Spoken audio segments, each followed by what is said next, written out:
Hola, soy Mario Mancera. Hoy vamos a hablar de trabajo seguro en alturas. Entendiendo que el trabajo en alturas es un trabajo de alto riesgo, al igual que el trabajo en áreas clasificadas, el trabajo en caliente, el trabajo en espacios confinados y el trabajo con electricidad. Es importante también entender que hay diferentes formas de capacitación. En este caso estamos haciendo una capacitación a nivel intermedio y a nivel administrativo. Es decir, esta capacitación no es para trabajadores operativos. Es decir, podría ser la parte teórica del trabajador operativo, pero digamos que no incluye la parte práctica, aun cuando se puede soportar en todos los videos que tenemos en el canal, videos en vivo, pero estos van a servir de soporte simplemente para darle al curso una mejor pedagogía. El programa de protección contra caídas debe constar al menos de estos 6 elementos. Entonces uno es el manejo de contratistas. Muy importante, ¿por qué? Porque a veces es el contratista el que llega con los peligros, el que nos va a generar accidentes, y en este caso pues accidentes de caída de altura o caída de objetos.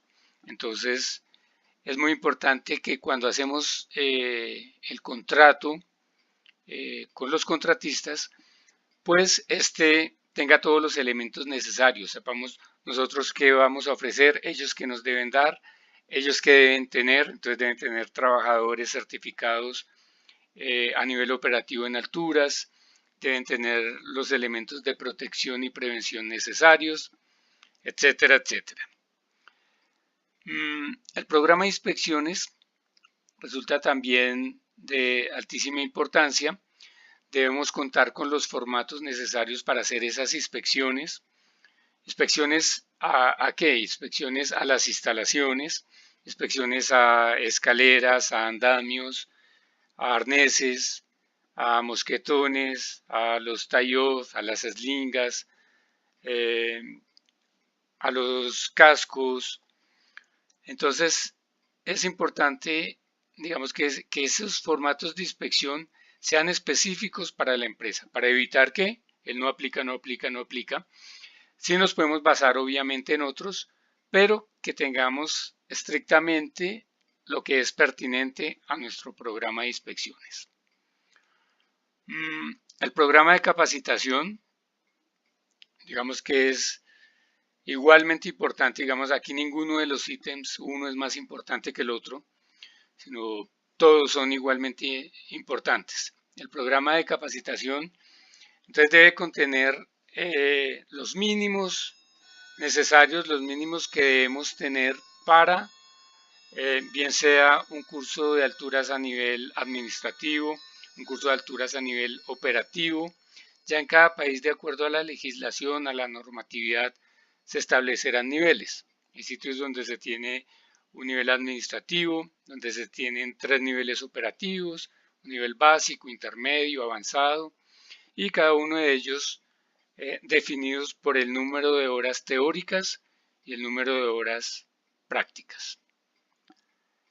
Bien, el programa de caída de objetos igualmente es relevante. A veces nos enfocamos mucho en que el trabajador esté haciendo su labor en forma segura para que no se vaya a caer, pero descuidamos un poco los elementos, los objetos, la herramienta. Entonces, en muchos casos es necesario tener sujetadores de la herramienta. Entonces, pero lo importante es que tengamos un programa soportado de acuerdo pues a las diferentes actividades en alturas que estemos realizando. El programa de prevención y protección, entonces ¿a qué se refiere? Digamos, la parte de prevención nos está determinando que vamos a evitar que el trabajador se caiga. ¿Sí? Si aplicamos la prevención, el trabajador no se va a caer. Ahora, si aplicamos la protección, digamos que no vamos a evitar la caída, pero sí vamos a evitar que el trabajador llegue al piso y vamos a minimizar al máximo los riesgos que puede tener o los efectos que puede tener esa caída. Y tenemos que tener también un plan de rescate. Ese plan de rescate pues implica primeros auxilios, implica tener procedimientos de rescate específicos para las diferentes actividades, para los diferentes escenarios que va a haber de trabajo en alturas. Veremos ahora unos datos que son importantes para que veamos por qué tenemos que darle la seriedad que merece el trabajo en alturas.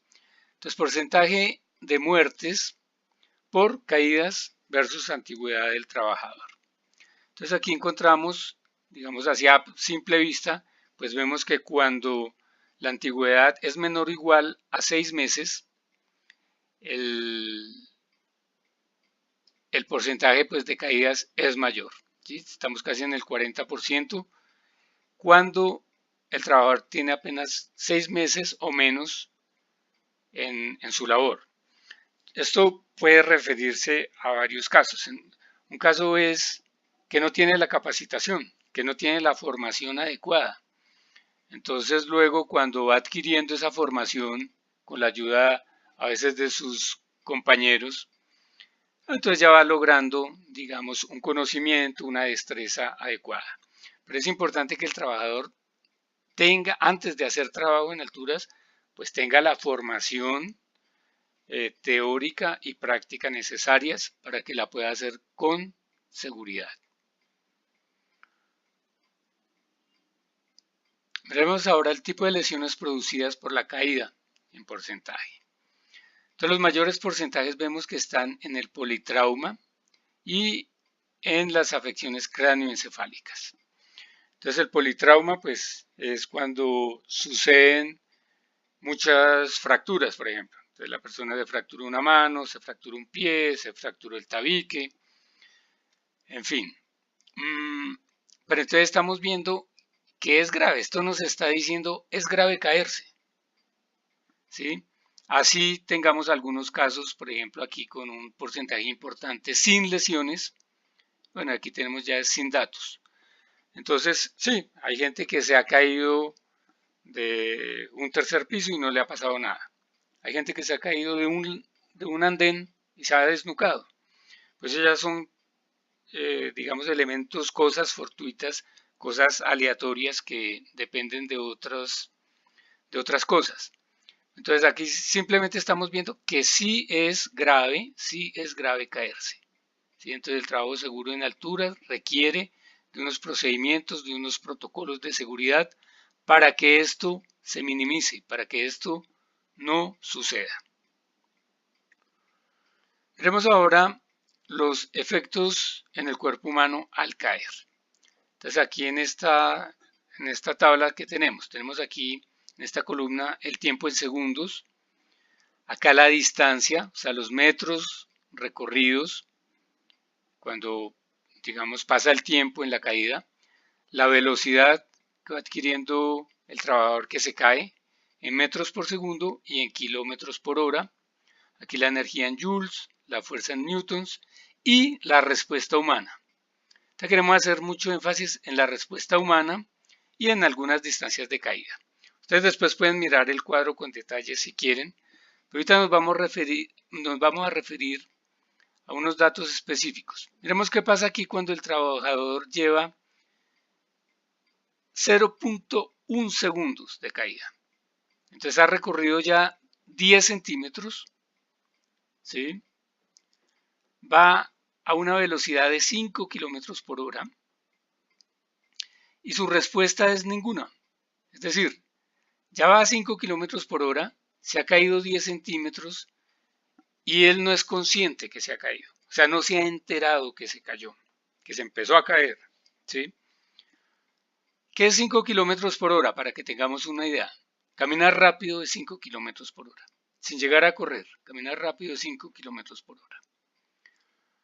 Bien, veamos que cuando tiene conciencia que se cayó, ya lleva 20 centímetros de caída, ya va a 7 kilómetros por hora. ¿Sí? Y fijémonos acá, cuando inicia el movimiento, ya va medio segundo, se ha caído 1,20 centímetros y va a 17.7 kilómetros por hora. ¿Sí?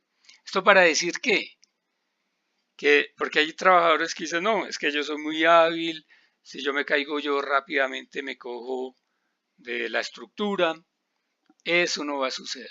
Porque miren la respuesta humana, esto es cómo responde un ser humano ante una caída. Miremos este otro dato que tenemos acá a los 0,6 segundos. A los 0,6 segundos se ha recorrido una distancia de 1,80 centímetros. ¿Sí? Vamos a 21.4 kilómetros por hora. Eso ya es muy rápido. ¿Sí? Tenemos una fuerza en Newton de 8.000 newtons. ¿Sí? 8.000 newtons equivale a 1.800 libras. 1.800 libras es el máximo impacto que resiste un ser humano sin sufrir lesión. ¿Sí? Por eso las eslingas, la longitud máxima de una eslinga es de 1,80 centímetros. 1,8 metros. ¿Sí? Que son 1,80 centímetros. Entonces eso es la longitud máxima de una eslinga. ¿Por qué? Por esta razón. Porque en ese momento ya la fuerza en Newton del impacto es de 8.000 Newton, 8 kilonewtons, 1.800 libras. Muy bien. Ahora miremos aquí la secuencia de un accidente versus la inspección. Todo esto es para indicar, digamos, que un accidente, sea el que sea, no es deseado y es grave. Para la empresa, es grave para el que se accidenta, es grave para la familia, es grave para los demás trabajadores, es grave para todos. Y si es de altura, ya vimos, es un poquito más grave, ¿sí? Ya vimos que hay efectos de cráneoencefálicos, hay politrauma, ¿sí? Bien. Entonces la secuencia de la inspección, miremos aquí. Hay una parte que es la detección del riesgo, luego ese riesgo lo vamos a valorar, vamos a proponer una corrección, la vamos a implementar y vamos a ver la efectividad de esa corrección. Pero miremos esto paralelamente con el trabajo. Entonces yo tengo un trabajo, ese trabajo puede implicar un peligro, ese peligro puede generar un accidente, ese accidente me va a generar unas consecuencias que pueden afectar al trabajador, ocasionarle lesiones o pueden ocasionar daños. O pueden ocasionar lesiones y daños. ¿Sí? Entonces, a ver, dependiendo cuando yo hago la detección del riesgo, voy a hacer predicción, prevención o protección. Si yo detecto el riesgo, pensemos en un edificio, se construye un edificio. Entonces, yo pensando en alturas, digo, ese edificio debería tener anclajes en el techo para después poder hacer los trabajos de limpieza de fachadas, etc. Entonces ahí estamos haciendo predicción. ¿Sí? Que los pisos deben ser antideslizantes. Estamos haciendo predicción, ¿cierto? Porque entonces antes de tener un piso resbaloso, ya nos estamos fijando que ese piso no debe ser resbaloso. Antes que estemos sin anclajes, estamos diciendo, debemos colocarle anclajes a ese edificio. Entonces ahí estamos haciendo predicción. Ahora pensemos en otro caso. Ese riesgo no se detectó ahí, se detectó después. Entonces el edificio ya está hecho. Ahora nosotros hacemos una inspección, subimos al techo y decimos, hacen falta anclajes en el techo. Entonces ahí estamos haciendo es prevención, porque el peligro ya está. El piso es resbaloso. Estamos diciendo, ese piso es resbaloso, alguien se puede caer. Entonces, o reemplacemos el piso o coloquémosle cintas antideslizantes. Bueno, entonces ahí hacemos prevención. Ahora, el riesgo lo vamos a detectar después del accidente. Ya hubo un accidente y ahí vamos a detectar que es que no había anclajes, que es que el piso no es antideslizante. Entonces aquí ya es protección de lo que estamos hablando. ¿Sí? Muy bien, entonces esa sería, digamos, la secuencia del accidente, la secuencia de la inspección, y dependiendo del momento en que detectamos el riesgo e implementamos un control, por supuesto, entonces vamos a hablar de predicción, de prevención y de protección. Implicaciones de un accidente de trabajo. Entonces, el accidente pues, nos va a implicar, en términos generales, pérdidas económicas y responsabilidades legales. Ojo aquí, esas responsabilidades legales pueden ser administrativas, pueden ser laborales, pueden ser civiles, pueden ser penales. Entonces, ¿eso qué implica? Que un responsable de seguridad y salud en el trabajo por, digamos, la caída de un trabajador desde altura puede terminar perfectamente en la cárcel. ¿Sí? Bien, nos va a generar también pérdidas de tiempo, daños materiales, paradas del proceso. Necesitamos hacer una atención del trabajador accidentado, hay que reemplazar a ese trabajador accidentado, hay que hacer una investigación de accidente. Entonces todo esto va a ser pérdidas de tiempo, pérdidas de dinero y nos va a generar responsabilidades. A ver, si ese accidente de trabajo hay que investigarlo, pues va a implicar que requerimos de un grupo interdisciplinario de investigación, que tenemos que determinar unas causas inmediatas, donde vamos a determinar unos actos inseguros, unas condiciones peligrosas, vamos a tener que determinar las causas básicas, los factores humanos y los factores de trabajo. Y vamos a tener que actuar sobre esos factores humanos y esos factores de trabajo para que ese accidente no se vuelva a presentar. Digamos que no es un curso de investigación de accidente, por eso paso de una manera rápida, pero simplemente para decir que son efectos de una caída de alturas. Veremos ahora las medidas de control contra caídas. Les hablábamos anteriormente de unas medidas de prevención y unas medidas de protección. Decíamos que las medidas de prevención van a evitar que me caiga y las medidas de protección no van a evitar que me caiga, pero sí van a evitar que llegue al piso.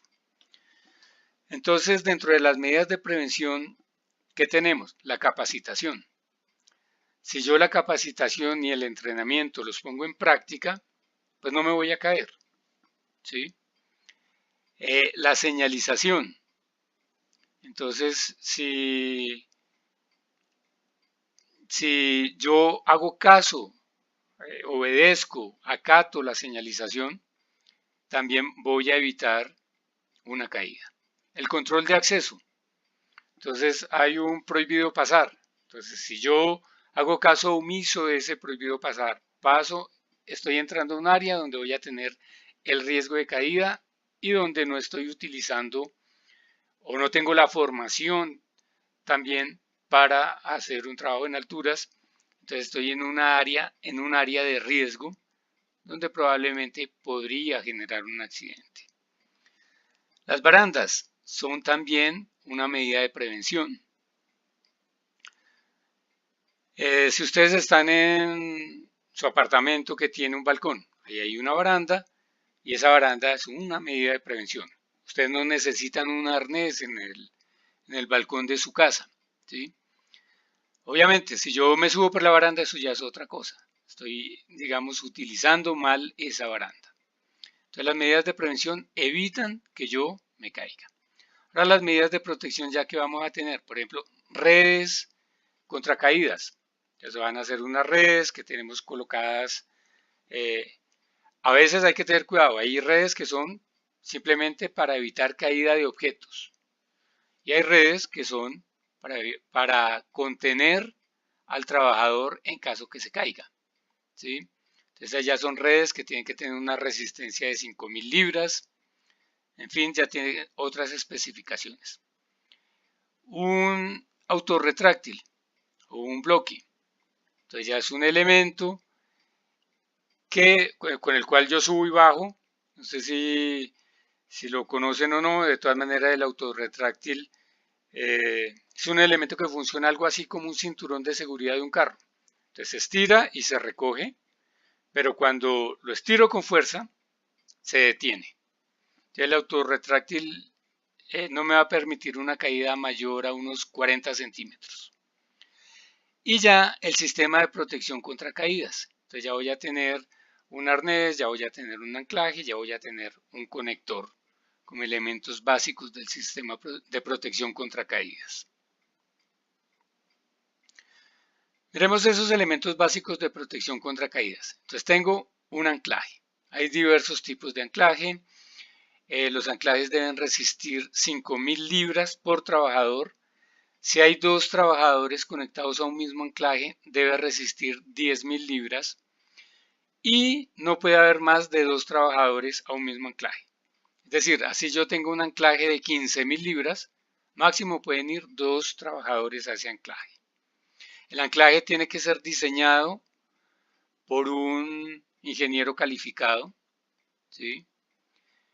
Tiene que ser certificado, tiene que certificar que este es un anclaje para 5.000 libras y hay un responsable que es un ingeniero calificado. El otro elemento básico de protección contra caídas pues es el arnés. Tenemos diferentes tipos de arnés, hay arnés en X, hay arnés en H. Tenemos arneses para un propósito general. Entonces va a tener su argolla pectoral, su argolla dorsal y las argollas laterales. Siempre debemos hacer una inspección de ese arnés. Ese arnés debe estar certificado. ¿Sí? Y siempre debemos hacer una inspección porque un arnés es un elemento que se puede averiar, se puede dañar incluso cuando está guardado. ¿Sí? Puede que cuando se hizo el aseo se regó un ácido, se regó cloro, llegaron unas hormigas y se comieron parte de la reata. Entonces, siempre los elementos de protección contra caídas los debemos inspeccionar. Debemos verificar que está certificado, ¿sí? Y ya cada proveedor nos va a indicar la forma correcta de hacerle la inspección a ese elemento. El otro elemento básico de protección contra caídas es el conector, es la reata, es la correa, es la slinga, ¿sí? Que nos va a permitir conectarnos. Aquí tenemos un mosquetón, nos conectamos al anclaje, acá pondríamos otro mosquetón y nos conectaríamos al arnés. Entonces acá vemos, digamos, los tres elementos en conjunto, el anclaje, el conector, el arnés, que es dentro de los elementos básicos de protección contra caídas. La distancia mínima de claridad que requerimos. Entonces si una persona se cae, ¿sí? Teniendo una slinga de 1,80 máximo, como ya lo indicamos, teniendo en cuenta la altura del trabajador, la elongación del arnés, es decir, un arnés adecuadamente colocado, ¿sí? Es decir, bien ajustado, al caerse elonga. Y esa elongación es de aproximadamente unos 25 a 30 centímetros. Entonces aquí tenemos la longitud de la slinga 1.8 metros, 1.80, la altura del trabajador que la podemos considerar más o menos 1,70 centímetros. Entonces aquí tenemos ya 1,80 centímetros, 1,70 centímetros. La elongación del arnés, pongámosle 30 centímetros. El absorbedor de impacto, ¿sí? Digamos que nos va a amortiguar la caída. Generalmente elongan 1,7 centímetros, 1,10 centímetros. Y la distancia de seguridad que se coloca aproximadamente de 50 centímetros. Eso nos da 5,40 centímetros. ¿Sí? Entonces yo tengo que tener esa distancia o si no pues llego al piso. Entonces voy a caer con todos mis elementos de protección contra caídas. Entonces, ¿qué tengo que tener en cuenta? Esa distancia mínima de claridad, que en este caso solo la puedo reducir con la longitud de la eslinga, usando una eslinga de menos de 1 metro con 80 centímetros. En esa distancia de claridad también tenemos que tener en cuenta que el trabajador al caer no vaya a caer sobre una máquina, no se vaya a golpear contra una viga, etc. Podemos tener también una zona de seguridad. Entonces en este caso vamos a tener el anclaje acá. Vamos a tener, digamos que el trabajador en este caso no se va a caer. Esto sería un sistema de prevención. Porque una vez yo estoy conectado, voy a llegar simplemente donde está, en este caso, esa circunferencia. Entonces el trabajador no va a salir hacia la parte que implica la caída, ¿sí? En este caso no es necesario que el anclaje resista 5.000 libras. Con 3.000 libras es suficiente. Ahora miremos la relación entre ancho de la malla y altura de la caída. Entonces acá, digamos, esto es para el caso que tengamos mallas de protección contra caídas. Entonces aquí va a estar la malla, si el trabajador se cae va a quedar sobre la malla, tiene que resistir 5.000 libras también. Entonces si la caída va a ser de 1 metro con 50 centímetros, la longitud de esa malla, este ancho, digamos, esta distancia entre el borde de la estructura y la malla tiene que ser de 2 metros 40 centímetros. Si ya estoy en el rango entre 1,5 y 3 metros, debe ser de 3 metros, el ancho de esa malla. Si estoy entre 3 metros y 9 metros, ya debe ser de 4 metros. Bueno, en las barandas tengamos en cuenta lo siguiente. Digamos, también hay normas para barandas. Entonces, la mínima altura que debe tener una baranda es de 1 metro, mínimo 1 metro. ¿Sí? Debe tener un rodapié de mínimo 9 centímetros de altura. ¿Ese rodapié para qué es? En caso que yo tenga un elemento sobre el piso de donde está esa baranda, entonces yo tengo ahí un esfero, un atornillador. Entonces con el pie podría hacer que se caiga y tendríamos caída de objetos. Ese rodapié va a evitar la caída de objetos que estén sobre, digamos, la superficie del piso. Otra cosa es que los travesaños horizontales, estos que están acá, deben estar cada 48 centímetros. Cada 48 centímetros. Eso me implica que para una baranda de 1 metro tiene que haber al menos 2. Porque si hubiera solo uno, estaría a 50 centímetros de cada extremo. Y la norma nos dice 48 centímetros. Entonces debe haber al menos 2 para 1 metro. Para los otros casos, pues haríamos el cálculo. Y los parales verticales, o sea, estos parales verticales, la norma dice deben estar a una distancia tal que, es decir, no nos establece la distancia, pero sí tal que la resistencia de toda la baranda medida en el travesaño horizontal superior sea de 200 libras, o sea, 90.8 kilogramos. Entonces, una fuerza que se hace en el centro, digamos, de la baranda del travesaño superior, una fuerza en cualquier dirección debe resistir 200 libras. Y entonces estos parales verticales deben ir a una distancia tal que esa resistencia de 200 libras o 90.8 kilogramos se presente. Bueno, cuando hablamos de líneas de vida, entonces estamos hablando que debe haber un anclaje certificado igualmente a las 5.000 libras. Tenemos una línea de vida. Las líneas de vida pueden ser fijas, pueden ser portátiles. Deben tener un absorbedor de impacto. ¿Sí? Para esa línea de vida pues tenemos que tener un sistema para subir, un arrestador o freno. que nos va a permitir subir o bajar en forma segura. Ya en los videos que tenemos en el canal hay videos donde vemos cómo es el uso adecuado de ese arrestador o freno. La línea de vida, pues como tal el cable o la cuerda, pues tiene que tener la resistencia mínima de las 5000 libras. Debemos tener en cuenta que si hubiese nudos, al hacer nudos, esa resistencia se reduce, se puede reducir a la mitad. En los videos que tenemos también de nudos, ahí pueden, digamos, ver esa parte. Y digamos que eso sería lo relacionado con la línea de vida, que debe ser también pues certificada. Entonces, eso es lo que quería contarles en este momento sobre lo que es trabajo seguro en alturas. Espero que les sirva y que lo complementen con los videos que tenemos en el canal y con literatura técnica al respecto.